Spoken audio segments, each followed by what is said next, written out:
Genesis 24. And this is the longest chapter in Genesis, so it'll take us a while to get through it. And that's just because of its length. It is an important turning point in the narrative of Genesis. And that is the significance of it, is the story is going to switch after chapter 25, or as we get to chapter 25, from the story of Abraham to the story of Isaac. Really, Isaac and Jacob. The story of Isaac's rather brief. And so you can almost say, if you divided the Genesis into three parts, Genesis 1:11, from Adam to the Tower of Babel, the story of Abraham, which is the end of 11, really starting 12, and through 25, and then it is the story of Isaac Jacob from 25 to 50. So the latter half is part 3, if you will, and we look at really 3 generations there: Isaac, Jacob, and his sons. So this is a significant point, and you remember we shared this last time. It starts out or the whole chapter is a chiasm. So you end where you begin, and it works out there. So you start with Abraham's household in Canaan. You're going to end in Abraham's household in Canaan, right? And there in the middle are 2 sections about Rebekah's household, right? And so we find ourselves in Aram. We want to start around verse 10. We looked at verse 10 and 11 briefly, a good bit last week, so we don't want to look at that. You remember the servant took 10 of his master's camels and departed, taking all sorts of choice gifts from his master. He arose and went to Mesopotamia. We talked about, your translation may say one thing, but Mesopotamia is fine, to the city of Nahor. He made the camels kneel down outside the city by the well of water at the time of evening, the time when women go out to draw water. Remember, there were practical reasons for that, right? His camels are thirsty. He's thirsty. He's traveled over 400 miles. And no doubt he had kids in the back seat of the camels asking, "Are we there yet? Are we there yet?" And also for strategic reasons, right? He thinks, well, if women are coming out here, right, to draw water, I might find the girl. You know, that's a strategy, right? You got to have a plan. It may not be a great plan, but a plan is better than no plan. And so that's what he's going to do. And in verse 12, he starts to pray. And he said, "O Lord, God of my master Abraham, please grant me success today and show me steadfast love to my master Abraham. Behold, I am standing by the spring of water, and the daughters of the men of the city are coming out to draw water. Let the young woman to whom I shall say, 'Please let down your jar that I may drink,' who shall say, 'Drink, and I will water your camels,' let her be the one whom you have appointed for your servant Isaac. By this I shall know that you have shown steadfast love to my master." What a prayer this is, right? This is a non-Jew praying this, right? It's a servant of Abraham. And it's interesting. He's made it this far, right? I don't know if you've ever been to that point where you think, okay, I've got to accomplish this goal. Maybe it's something for work. Maybe it's something at the house. Maybe it's a legal thing. I don't know. And you think, okay, the first thing I got to do is reach point A, right? But point A is such a task. You finally arrive at point A, and you realize, I got to move to point B, and I haven't had time to think about point B, right? You know, that's sort of what he's doing, right? So the end goal is find a bride for Isaac, right? That's Z. A is get to Mesopotamia, right? You don't want the Canaanites. Go to the Mesopotamians, okay? He finally made it to the Mesopotamians. He's like, okay, I got to come up with part B, right, of this plan, okay? So he's there, he's at the well. He said, okay, God, you're in charge of the rest of it, right? You know, I got the rental car, I got the U-Haul, I'm ready to move all of her stuff back home, but now I'm here and I don't know what to do. So he what he does is something commendable. He prays. Now, if only I could think of an application there.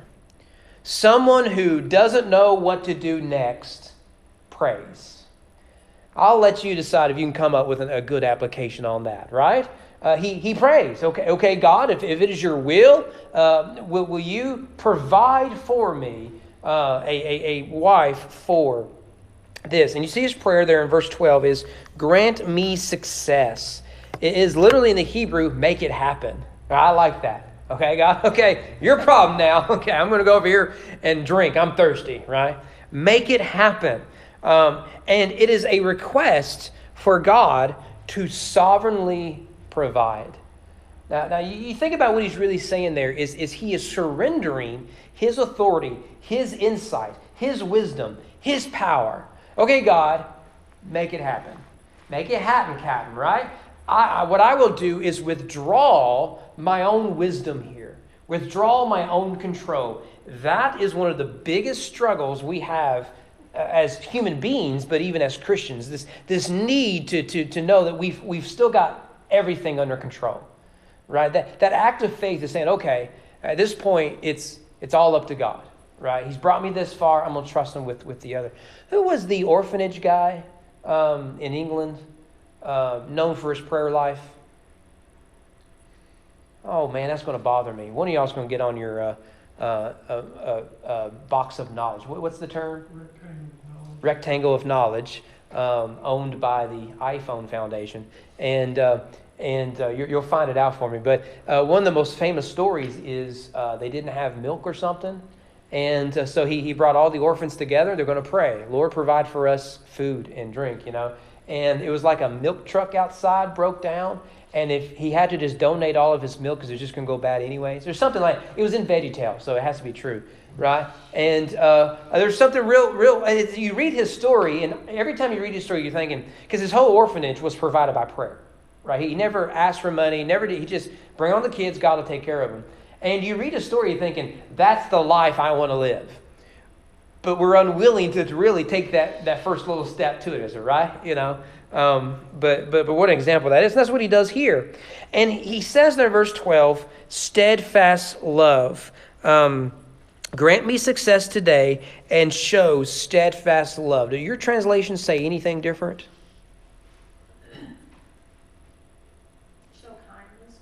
Kindness.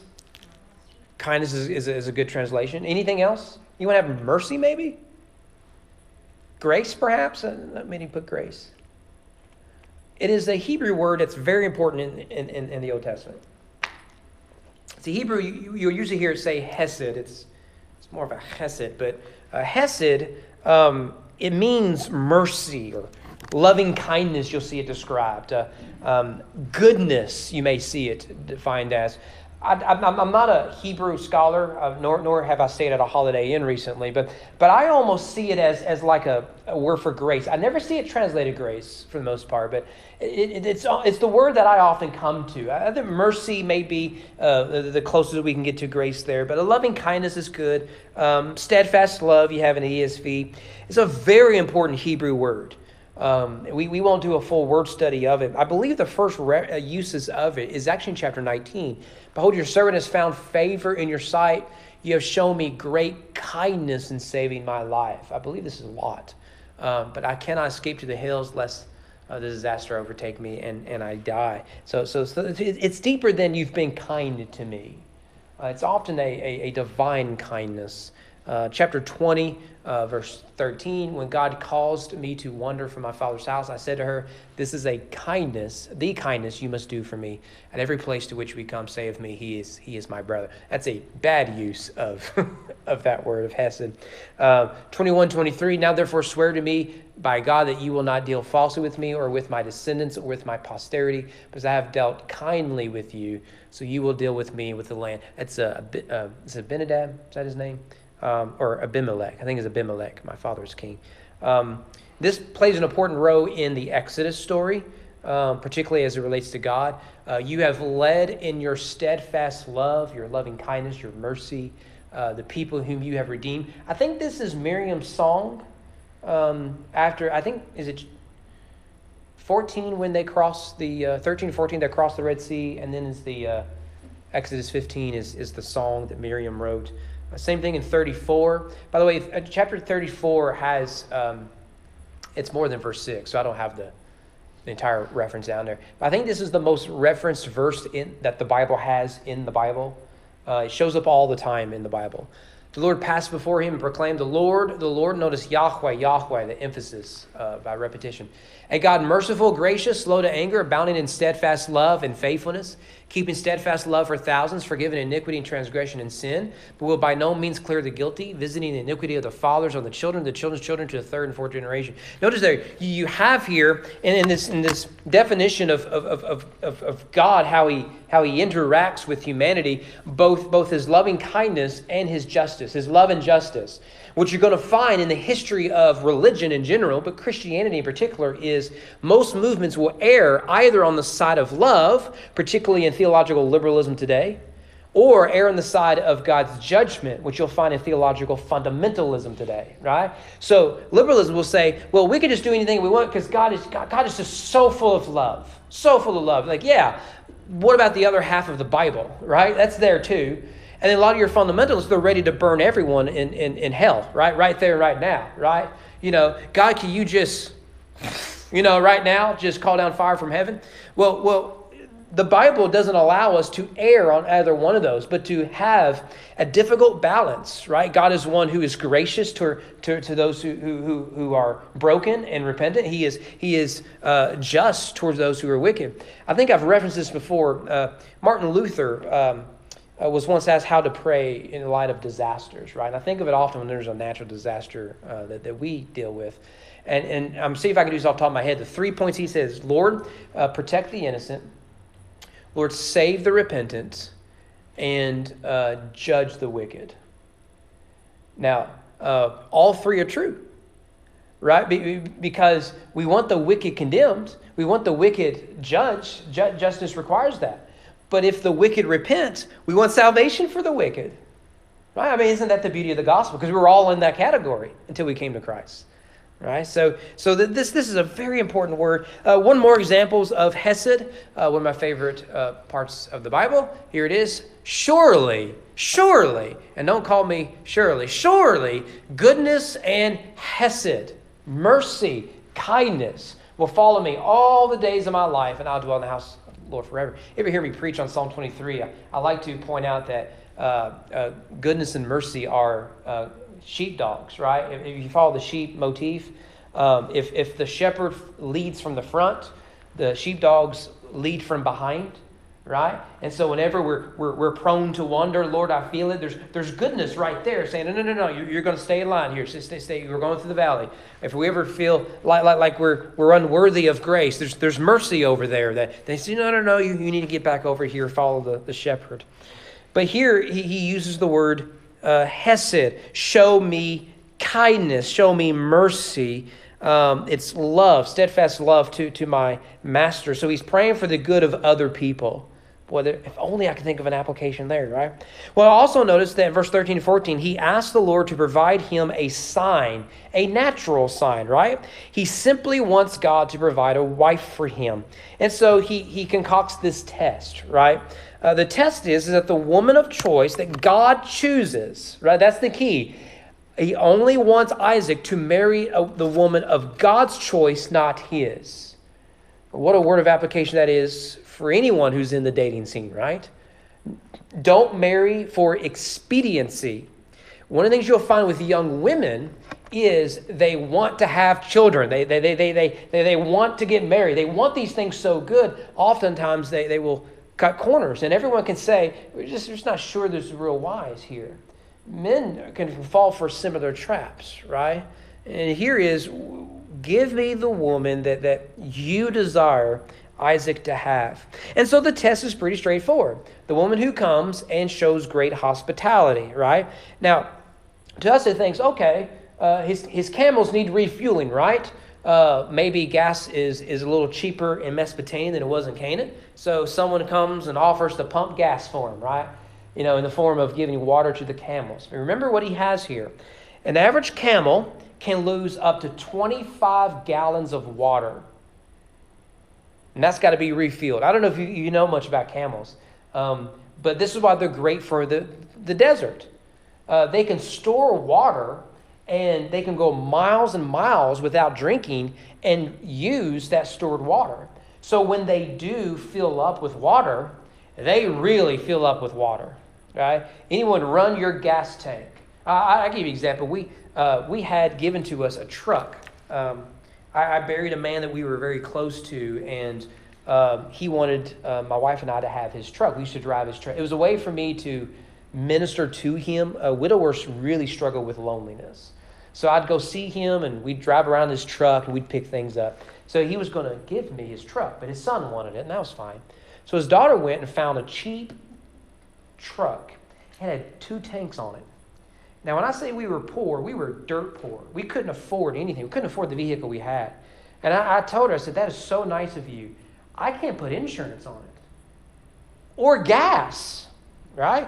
And so they said, we'll cover 6 months of insurance, just get it. It's really about my father more than anything. So, okay. We had it for about 2 years. Didn't drive it much.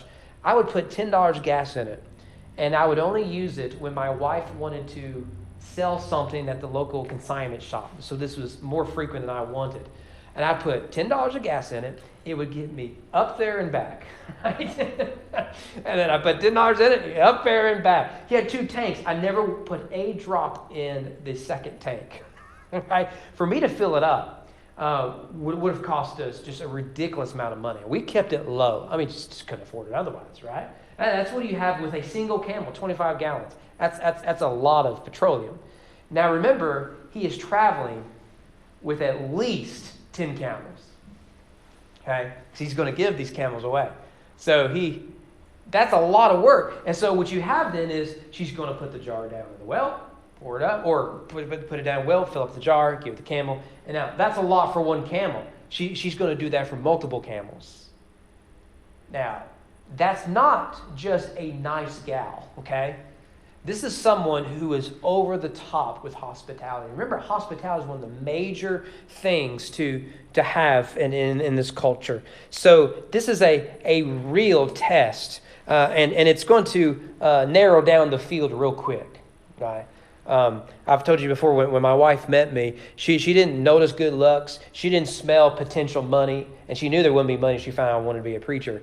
What she saw was someone holding a baby. To this day, right, I'm convinced she was only interested in me because I was holding, well, it's autumn that's been coming. I was holding her. She was about 4 years old, something like that. That's all she needed to see. He must be good with kids, right? Right? Now, again, notice the chiasm here. Verse 12, steadfast love to my master. Verse 14, steadfast love to my master. And again, in Hebrew, repetition is for emphasis. May you be gracious and kind to me today. Right? It's a prayer that I don't deserve this. My master doesn't deserve this. But if you would show your kindness to us, I think there's something beautiful about that. Would you be so kind as to do this wonderful thing? And while he's praying it, God answers his prayer. That's nice right there. That is the Staples easy button, isn't it? Right? Wouldn't that be nice if that was real? And then that's what God does there. Verse 15. Before he had finished speaking, behold, Rebekah, who was born to Bethuel the son of Milcah, the wife of Nahor, Abraham's brother, came out with her water jar on her shoulders. Now, what are the chances that the well he goes to is the place that the girl shows up? It's almost as if God is sovereign and providential of the affairs of the world, right? That's one thing, man and I, we like to think all the time. Like, I thought I knew everyone that went to One County High School. I was going to my sophomore year when we met. Apparently, there was one person I never met there, and her name was Amanda Phillips. And it just so happened that her 2 best friends were in our youth group. And it just so happened she decided to spend the night during band camp and came to VBS. I mean, it just so happened, right? You look back at your life and you think, man, God really orchestrated some things to work out. And maybe at the time, you didn't see the significance of how things worked out. You look back and you realize, man, that was God working. I think about how we came here to East Frankfort. There were several churches where we literally measured curtains. The church says, go ahead and measure here, pick them out, we'll buy them for you before you move into the parsonage. Man, we were heartbroken when it didn't work out. It didn't work out for various reasons. There was another church, man, they were ready to buy us a plane ticket. We were going to go out of state and be near my brother in Kansas. We were excited about it. I remember I sent an email saying, man, I've prayed about this. I don't know why. We're just not called here. And it isn't because there's a better paying position somewhere else. There's nothing. There's no one breaking down my door. God is just saying no, right? That was hard on my wife and I. And we were getting frustrated. God, where are you sending us? And then I heard about a church who we were their second option. And you really like that first option. We'll end that story there, right? And then some guy called me one Sunday after church saying, hey, by the way, the committee be contacting you today. I'm like, I don't know about this. What happened with the first guy, right? But you look back and you realize God is orchestrating those things, to work out a certain way. Again, at the time, it doesn't look like it.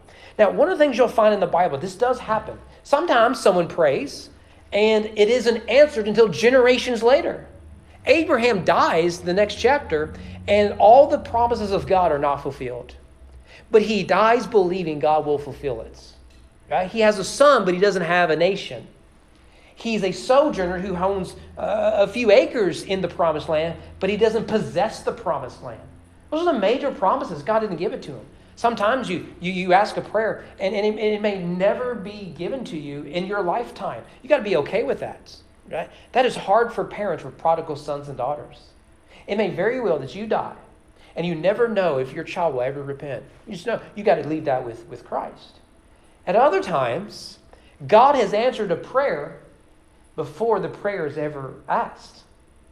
We don't think about this very often. I bet you can look back at stories of this church or stories of your life that maybe someone came into your life and they were going to meet a need that you didn't know you were going to have. And lo and behold, you're thinking, well, there's this guy that's been working with us for 6 months. Guess what his expertise is, right? Who would have thought we were going to need that, right? So let me give you another biblical example of this. And it's the way the story is written. In Exodus, God provides Moses in a basket before we discover the people are crying out for a Redeemer. Now, we know the people have been crying out for generations, but in the narrative, we meet Moses in an ark.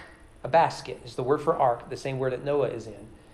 And we meet him and that he's going to be the Redeemer before we meet the people crying out, Lord, set us free from this slavery. And what the writers want you to see is that God was answering a prayer before they even began to pray it. It's just something incredible, isn't it? Really, it's just incredible. That's what he does here. That means when this man walks up to the well, he's like, okay, I made it this far, and I haven't really thought about what I'm going to do when I get here. Well, while he's doing that, while he's praying, a young lady woke up that morning. She thought, well, what's on my to-do list? One of the things I got to do is I got to go over to the well. And my parents raised me to be very generous in my hospitality. And as she's walking there, she sees a man in the distance. He's clearly got some wealth. He's got all these camels. I can't imagine. And he must be single because he looks lost, right? And he's not going to ask for directions. Sir, can I help you a little bit? Yeah, my camel's really thirsty. Well, I can help you with that. I know where there's a well. You're standing right next to it. Apparently you don't know how it works. Here, how many camels you got here, right? And she just starts serving. So while he is praying that prayer, the answer to his prayer is sitting right there. Sitting right there. What is something fantastic about that? God answers his prayer immediately. Now, we've met Rebecca, right? We met her all the way back in chapter 22. You remember that genealogy. The point of that genealogy was to say, hey, she's coming back. Just put that in your back pocket, right? It's foreshadowing. So here it is. Bethuel followed Rebecca. Hey, it's parentheses. These 8, Milcah, Bord, and Nahor, Abraham's brother, right? All that is important now. Back then you thought, okay, they had family. Especially when you see a woman being named, you know she's going to play a very important role in the narrative of It's not the first time we've been introduced, but this is the first time we've been introduced to her in narrative form. Her name means ensnare. Now, call me old-fashioned, or new-fashioned, I guess, as we read in the Bible. If you're meeting a girl whose nickname is ensnare, I think you should probably look elsewhere, right? Now, sometimes in the Bible, you just get a bad name. Sometimes in life, you just get a bad... I think my name is Kyle Edward is a cow that grazes in a large field or something like that. I don't know. Or at least that's, I looked it up 20 years ago. That's what Alta Vista told me. I don't know what Google will tell me. But there's no reference for you dial-up internet people. That's not... I'm not a farmer, so that's not a very, very good name. But... ensnare. Now, that is going to play a role when we meet her relative, Laban. Rebecca's son is named deceiver, Jacob, who will be deceived by Rebekah's brother, Laban. So the great deceiver will be deceived by a greater deceiver. So we'll come to that. So ensnare. She is the daughter of Bethuel, who is the son of Nahor, who married Milcah. You see it there. Who is the son of Terah. So Isaac's grandfather was Rebekah's great-grandfather. And what you see there is because it took so long for Abraham to have a child that a generation is skipped. Right? So they share common ancestry. One is a grandfather, the other is a great-grandfather. Isaac's uncle, Nahor, is Rebekah's grandfather. Now, this would have been common at this time, that you want to keep your relationships within the tribe. Okay? So you don't want to marry the Canaanites, you want to marry Mesopotamian of my household. So verse 16, she is described for us. The young woman was very attractive in appearance, a maiden whom no man had known. She went down to the spring and filled her jar and came up. So this is what, this is when a good fictional writer takes 14 pages to describe someone, right? Isn't that annoying? Right? That's why I prefer to listen to fiction rather than read it, because I have a habit of skipping over that. 3 things that we are told about her. Number 1, she is beautiful. I don't know if I put that up. No. She is beautiful. Now, the word there, attractive or beautiful, literally very good of appearance. Right? That's about as straightforward as you can get there, right? Good of appearance. Now, it's not good English. That there girl is very good of appearance, right? Don't talk like that, okay? But it's really good in the narrative. Can you guess why? Literally, very good of appearance. Can you think of a story in the Bible that was described as good, maybe even evil, but its appearance was pleasant? Can you think of that story? Sounds fruity to me. Mm-hmm. You'd have to be a fruit of the loom to fall for it, right? Yeah, it's the fruit. You saw that it was good, and it was good in appearance, good for food and delightful to the eyes. You remember, it's the tree of knowledge of good and evil.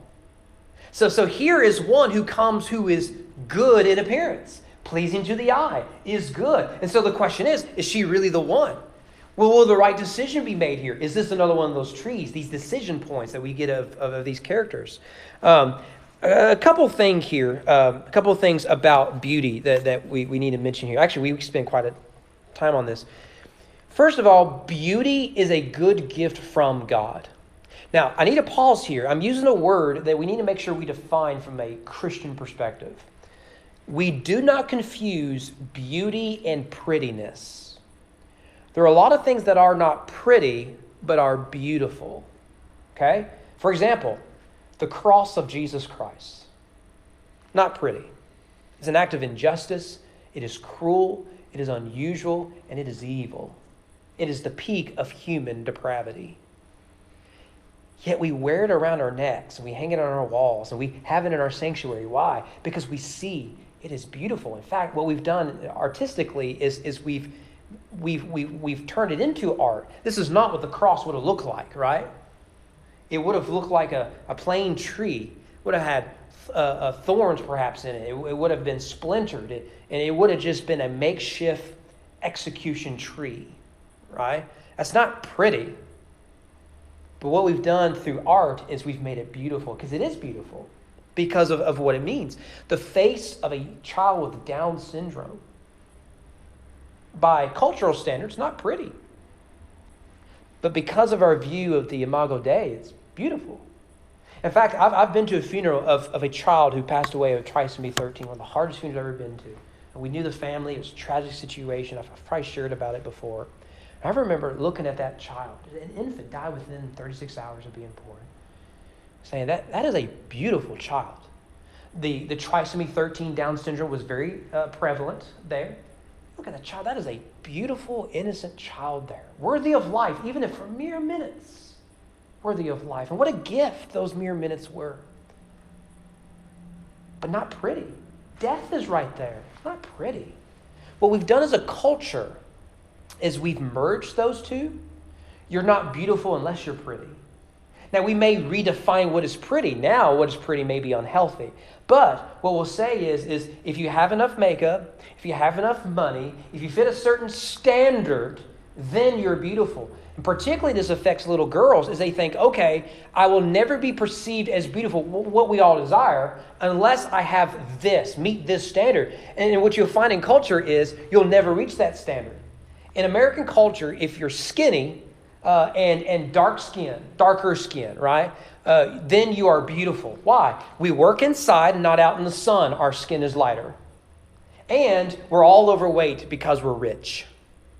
So beauty is now the opposite of that. You go to Africa, you've heard me share this before, and it is someone who is lighter skinned, who is overweight. Why? They're all starving and they're outside 24 hours a day. So if you're in a beauty competition in Africa, the people running it or the contestants in it will scarf down rice for weeks because it's high in calorie. It's cheap and high in calorie. So you got to get your weight up. Now, we look and think that's bizarre. Of course, we're in this culture. They look at us and say, why are those young ladies starving themselves to death to meet some certain standard? It's because that's the culture we're in. We're not looking for prettiness here. We're looking for beauty. And beauty is defined by Christ, not by culture. So let me give you a few examples of how beauty is a genuine gift from God. Psalm 27, one thing have I asked of the Lord, that will I seek after, that I may dwell in the house of the Lord all days of my life, to gaze upon the beauty of the Lord, to inquire of his temple. Notice there. Well, I would say if the Lord is beautiful, beauty must be good. Right? And we understand this, that the temple was made by artists and designed by the artist. God says you're going to use these colors. You're going to use this wood. You make sure it has gold and other gems. This is where Lane and I were talking about this today at lunch at the Capitol, that art is a theological concept. Have you noticed that as art has been ruined by postmodern nonsense, it has affected the culture, right? Because what starts with the art will then show up 20 to 50 years later. We've become an ugly people because our art has been ugly forever. All right, take you three buckets of paint, 3 colors, pour it down there and say, this is my expression, right? It's ugly. It's ugly. But so if the Lord is beautiful, his temple is beautiful, what does that tell us about beauty? Right? It's a good thing. Song of Solomon 4:1. Oh, here we are, right? Right. Now we're not just talking about Jesus, right? We're talking about our spouse. Behold, you are beautiful, my love. Oh, in case you didn't hear me, ladies, right? He's saying to his wife, in case you didn't hear me the first time, you are beautiful. And then he describes it. Your eyes are like doves. Behold, behind your veil, your hair is like a flock of goats leaping down the slopes of Gilead. I'm sure she received that well, right? I wouldn't recommend that, guys. I wouldn't recommend it. Like, she's like, honey, I've never been to Gilead, and I don't like goats, okay? So, they shed on the couch, and I just don't like that, right? But you see here, he says, you, and this is actually good marriage advice, bride is the definition for him of beauty, right? She is the standard for him of what is beautiful. Now, part of that is natural, right? I've told you before, I've never met a woman more beautiful than Amanda. That is true in reality. It's also true by marriage. By making vows, I'm saying you become the standard of beauty. No one compares to you, right? And I judge true beauty by you, right? So he's saying that. You are beautiful, my dove. That one will probably work, fellas. You could probably try that. And you won't even have to credit me. You can credit Solomon there. But you see there that it is good to see your spouse, particularly your wife, as beautiful. That's a good thing right there in the Bible. There it is. See there, ladies? Love poetry is in the Bible. Tell your husbands that. He needs to be more biblical. Now, we need to note here that throughout the Bible, though beauty is a gift, it is easily corruptible. And it can be abused. By the way, this is true of everything, isn't it? Is food a good thing? Yeah. Think about it. Every church has understood if you'll feed them, they'll have fellowship. We get that, don't we? We understand that. If there's food, there will be fellowship. What is it we see in heaven? Food, fellowship, unity. It's all the same imagery. Work, it's a good thing. Right? There's something about coming home after a long day work. Maybe you smell awful, but there is something that just feels good about it. Can it be abused? Food can be. It certainly can be. You can withhold food, right? Authoritarian governments will do that to punish people you don't like, or certain people in the culture. Or it can be abused and we overeat, or whatever it might be. Work, same thing. We can be defined by it, or we can be lazy because of it, right? Same thing with intimacy or beauty. It's a good thing given to us by God. It can be abused. By the way, this will affect Isaac. In chapter 26, when the men of the place asked him about his wife, he said, "She is my sister." Now, where have I read this story before, right? Like father, like son. Isaac, like all of us men, are turning to our fathers, right? And ladies, like every woman before you, you're turning to your mother. It is the scariest thing in the world. And here's my theory. It is scary to a point. It is scary to a point of maturity, you get it. First time I realized, oh no, I'm turning to my father, I was petrified. Because when you're young, the last thing you want to do is turn to your parents. But then you do hit an age, I think being a father and mother is a big part of this. You realize, oh, I get it now. I get it now. That's who I want my kids to be. It's part of maturity, right? So now notice, she's my sister, for he feared to say, my wife, thinking, lest the men in the place should kill me because of Rebekah, because she was very good in appearance. See, now it's going to create problems. By the way, Abraham said the same thing about his wife. You're beautiful. That's going to cause me some problems, right? My wife and I have this running joke. She's been, I don't know what the Christian term is. She's been hit on more than I have since we've been married. Obviously, I mean, let's be honest. It's because my ring is better. No, it's well, I mean, she's everything you would ever want in a wife, right? I mean, let's be honest. I think so. If you disagree with me, you're wrong and you need to repent. But a few years ago, I think I've shared this before. I think a woman had flirted with me the first time in like a dozen years. Like I'd forgotten what that was like. It was over at a speedway. And I was wearing a Louisville hat or something, and I'm getting some gas and maybe a drink or something like that. And I had a Louisville hat. She goes, "Yeah, those cards, man. I don't know what." She says something like, and I'm used to it. No one likes my team. I couldn't care less what you think about my team. I don't like my team right now. And I made some joke, but it was the way she said it with the little smirk.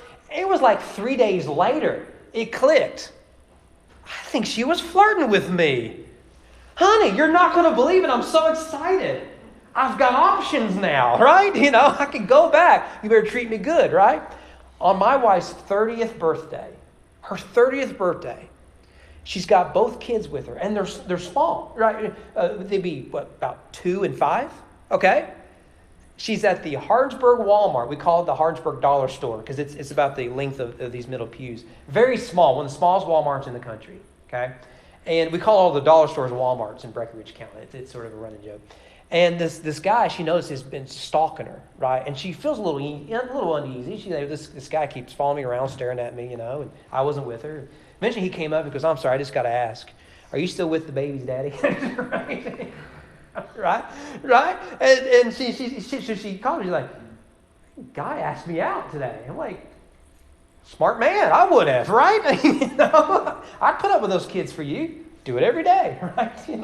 So it's a running joke for us, But in the Bible, beauty can become corrupted. Genesis 6:2, remember the Nephilim, the sons of God, so the daughters of men were attractive.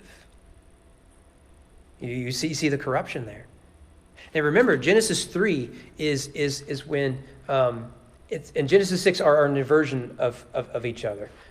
One is a divine being comes down and corrupts humans and then switches in Genesis 6. But notice the language of beauty. How about Esther chapter 1? You remember this? To bring Queen Vashti before the king with her royal crown in order to show the people and the princes her beauty. Now, I got a problem with that. Women aren't show horses. Never thought I'd put that sentence together. Right, but that's what the king is doing, isn't it? And what's the rest of the story of Esther? It's a beauty pageant. He is smitten by her beauty, a gift that God has given her for such a time as to liberate the Jews, which they still celebrate with Hanukkah. But for the king, the bride is beautiful so that he can brag to all of his boys about how awesome he is.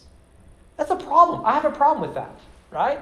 That is not what you do with beauty. Proverbs 6, right? The opening Proverbs, chapters of Proverbs is from a father to a son. You need to be aware. Here's some fatherly wisdom to you. Do not desire her beauty in your heart, and do not let her capture you with her eyelashes. Right? What is it Phil Robertson said from Duck Dynasty telling his grandson? He said, don't date a woman who wears a lot of makeup. You can have a lot of evil behind that stuff, right? Now, don't take that literally, okay? Now, I get on my wife and daughter all the time. You don't need all that stuff. You're beautiful as you are, right? Doesn't mean there isn't an appropriate time for it. Our wedding, stunned. I still remember the first time I saw my wife in that dress, getting all girlied up and everything for days and weeks and months on end. I am stunned. I didn't know. I didn't know that somehow she could be more stunning. I just couldn't believe it, right? And I do think that as we age, she gets more beautiful. I do. And but there is some real wisdom here is that when you get married, choose more than outward appearance. Choose the heart. Proverbs 31 will say, charm is deceitful and beauty is vain, but a woman who fears the Lord is to be praised. Boy, that character really does matter. Really does matter. And what I've found, and I've already sort of referenced this, is when you are attracted to a person for their personality and their gifts and how the Lord has used them, what you will find is beauty increases more because it's beyond the superficial, right? Again, I was stunned by my wife when I first met her, and she was sweaty. She'd been out in the sun all day in band, and I was still just amazed by her, right? Of course, she does this old thing, But 1 Peter 3, let your adorning be the hidden person of the heart with the imperishable beauty of a gentle and quiet spirit, which in God's sight is very precious. We'll probably be looking at this passage on Mother's Day later this year. So the first thing we see about her is that she is beautiful. The second thing we see is that she is a virgin. No man had known. That is a euphemism for virgin. In fact, she's described as a young maiden. That maiden can mean a young woman, or it can mean a young virgin.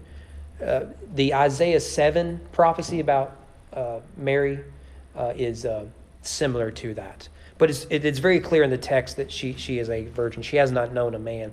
Thirdly, she is industrious. She went down, filled the jars, came up, and served. So she is more than just the outside. She is the inside, right? She is waiting for a husband. She is a servant above all else. And yes, she is beautiful. And there's nothing wrong with that. David is described as handsome. Esther described as beautiful. So let's look at the next few verses, then maybe we'll call it a night. Verse 17, then the servant ran to meet her and said, please give me a little water to drink from your jar. And she said, drink, my lord. And she quickly let down her jar upon her hand and gave him a drink. When she had finished giving him a drink, she said, I will draw water for your camels also until they have finished drinking. So she quickly emptied her jar into the trough and ran again to the well to draw water, and she drew for all his camels. Stop there. Notice here what the servant asks and what Rebecca does. The servant asks literally for a swallow, a sip of water. Right? Can you just give me a little bit of water? Now his prayer is, Lord, here's the test. She's going to take care of the camels. Okay, she's going to be industrious. She's going to be hospitable. Okay, notice he's looking more for her character and her integrity and her personality more than her beauty. And that's the prayer. His request to her is, will you give me something to drink? What's her answer? Yeah, I'll also do these things for you. She goes beyond what it is that she is asked. Okay? One of the things, I said it before church, Amanda wanted to know what to set the heat for back in the nursery. She's working with the kids right now. And I said, whatever you want, right? You're the one back there with the kids. And I say, Don't do the thing you and your mother do, which you should never say you're starting to act like your mother, right? Don't do that. Because what her and my mother do is they are so nice, so considerate. They are always putting their needs far behind everyone else. So she said, well, I don't want to just crank it just because I'm cold. What is it that the church usually puts it on, right? Right? That drives me crazy about her. It does, because she's so nice. That's what I love about her, right? All the time she's like, and that's what he's looking for in Rebecca. And so that is what she does. He doesn't request she serve his camels. That's exactly what he does. Now remember, these gifts that the camels are carrying are about to be hers. She didn't know this. She didn't have a clue. Didn't know who this guy is. But she serves anyways. So she serves without demanding anything in return. That's a Christian understanding of service. And Rebecca models it for us. She loves her neighbor who is a foreigner, unaware of what his business is, unaware of how it is going to bless her. But I do wonder, has she been praying for a husband? Maybe that morning she says, Lord, will you provide for me? Will you make it happen?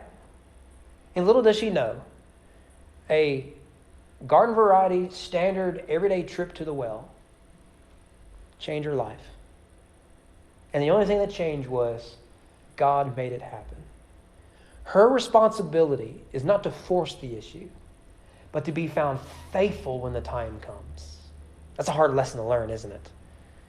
She's not going to control who it is that she marries, how she loves her future husband, and makes herself ready for him.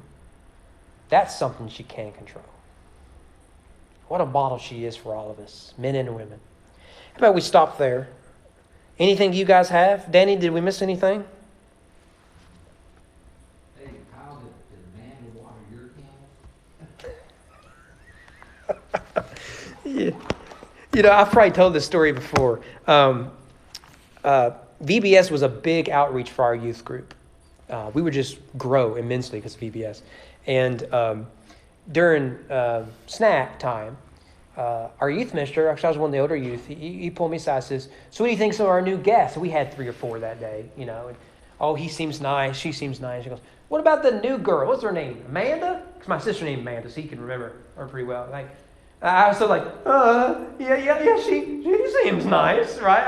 I went back to puberty, right? Because I thought, that girl is I like her. I like her a lot, So did she water my camels?